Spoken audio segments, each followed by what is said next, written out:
my name is Magnus Kull. I work as a consultant and trainer in a company in Sweden called Coach to Coach. And here are some thoughts from me on the concept of flocking. I want to move you through why it might be important, what it is, and how you can apply it in your everyday life. So, to start off with, what is flocking? Well, there's a lot of different definitions, and one definition that I'm going to use here is that it's an effectful way for a group to together move towards a desired outcome. So if you want to move towards a desired outcome in your organization as a team or as a whole organization, how can you do that in the best possible way? Well, one way is to flock, and researchers say that birds that move in a flock, they can go 70% further than if they were moving as an individual bird. So it's a very effectful way to move. And I heard from a concept from an American consultant and trainer called Robert Dills. And he also says that this is one of the sort of aspect that creates a generative collaboration. A collaboration where you have resonance in the team, a collaboration where there's synergy in the team, and also where there's emergence of new patterns, thoughts in the team. So that might be some areas why flocking is important. So then, how do you do it? Well, I'm going to walk you through three different areas. One is the principles sort of behind flocking. One is examples of practices, and also some thoughts on how you can work with team mindset connected to flocking. So first off, the principles. What are those behind flocking? Well, there's a programmer called Craig Reynolds, and he created a program to be able to move small dots, or what he called boids, on a computer screen to be able to make them move in a flock. And he saw that if he had three rules, he would make those small boids moving flocks on the computer screen. So the three rules were the rule of separation, that you don't want to be too close or too far away from a person around you, to prevent sort of overcrowding. This is in an organization. You don't want two people doing the same task or too many people on a project. So you want to sort of have a good amount of distance, At the same time, you want alignment. So you just don't want people running around in every direction. You want people to sort of have a sense of where you're moving as an organization. And this is why it's so important that people know the vision of the organization, to have a common direction to be able to move in. The third rule is the rule of cohesion. So this sort of also is important, that when you're working in a team, in a project, that you sort of are connected to other people around you. And if you find this sort of average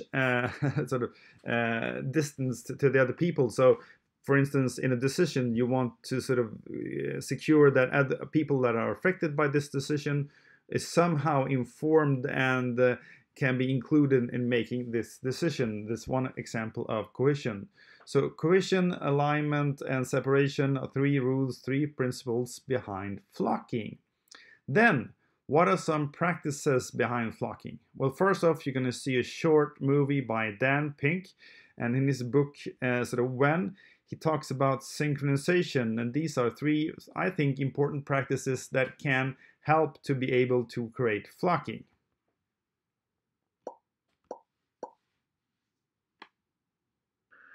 Rowing teams, choirs, even lunch deliverers in Mumbai, India, they all have to synchronize. So how do they do it? They follow the three rules of syncing fast and slow. First, they sync to a boss, someone or something above and apart from the group itself, to set the pace, maintain the standards, and focus the collective mind. Second, they sync to the tribe. Group timing requires belongingness, which is enabled by codes, clothing, and touch. Finally, they sync to the heart. Synchronizing makes us feel good, and feeling good helps a group's wheels turn more smoothly. I'm Daniel Pink, and you can find more in my new book, When, The Scientific Secrets of Perfect Timing.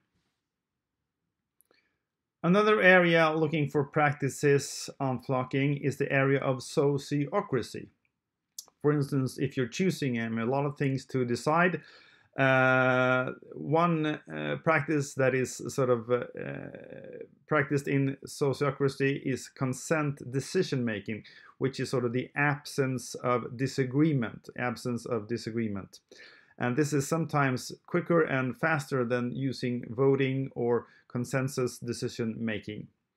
Another important aspect they also talk about is using hand signals instead of verbal communication.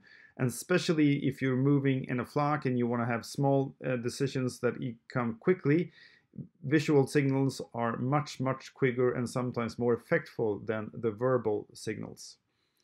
And lastly, there's a statement used in Sociocracy 3.0 called good enough for now and safe enough to try.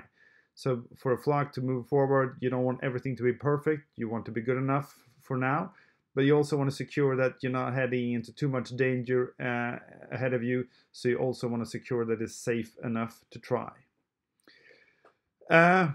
Talking then about team mindsets, which is also important when you're on a flock. How do you create a common team mindset? Well, here are some thoughts.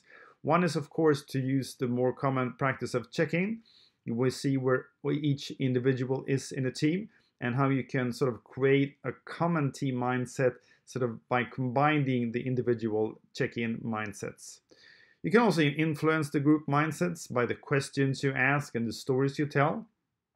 And the third thought is to sort of help to create common mindsets from some model that you're using.